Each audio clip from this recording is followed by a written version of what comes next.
Afternoon team, hope you're well, hope you're having a great day so far, and I hope you enjoyed your nice healthy salads at lunchtime. No, only joking, but it does touch on something I wanted to talk about with you today, which is about nutrition.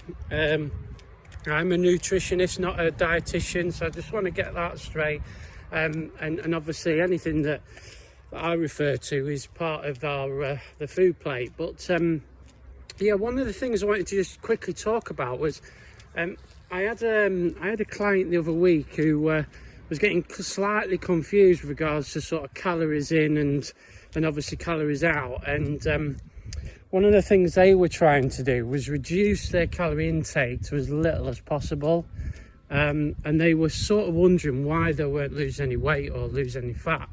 And obviously when I started looking at these things, they were looking at taking in about 1,000 calories a day or just over, which is nowhere near enough calories. And what I tried to explain to them is that you need enough calories at rest to function and do them normal everyday activities that you need to do. So the government obviously have a guideline of 2,000 for women and or females, and for males it's 2,500. That's just a guideline.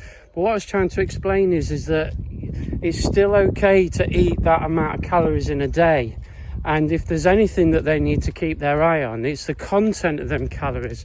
So I talked to her about good calories, and making sure that she's got the right macronutrients, the right micronutrients in her diet. And just small changes with that as well. So obviously trying to get enough carbohydrates in there.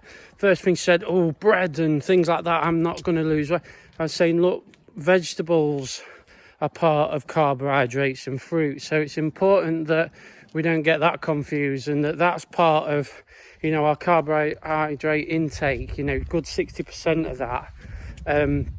And that, you can still have bread and rice and pasta, and if we can change it to wholemeal, then great.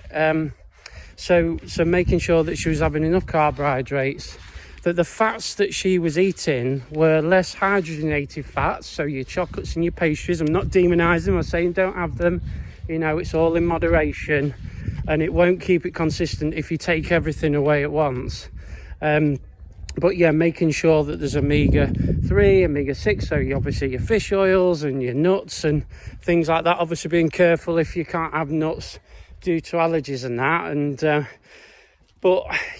so some of the things are really important, and proteins, of course. I know some people don't have meat. There's obviously various things that you can get protein from that's more away from poultry and red meat and things like that. But making sure you're getting a good proportion of that in your diet, sort of 15-20% of that.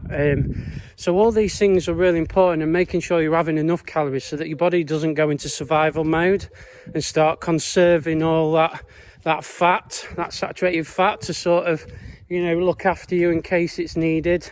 And that's what's happening, is obviously straight away it wasn't utilising the fat burning energy source because it was reserving it. So you've got to make sure you're having enough calories to at rest, for active daily living, and also for if you're doing any activity, and then obviously looking at the content of that nutrition, and of course making sure there's plenty of water in there. Again, that was another thing I noted. Wasn't enough water being drank, 6 to 8 glasses of water a day, which helps with that metabolism and keeping hydrated and keeping the body functioning and burning fat or glucose or whatever it needs to when you're being active. So really important pillar or facet of health. Some people get a bit worried about it, that they're eating too much, and some people think that they need to absolutely just completely stop what they were doing before. But what I'm saying is look, don't do that. Just small changes. If you like sugar in your teas and coffees and you're having 2, can you take it down to 1.5 or even 1 sugar? Those little changes will make a massive difference, guys. So again, it's all down to you, down to your preferences, your food intake, and what you're tolerant to and what you're not tolerant to. So check it out, guys. But hopefully that helps, and that's another walk and talk, and I'll catch you again soon. All right, keep active, stay well. Catch you soon. Ta-da.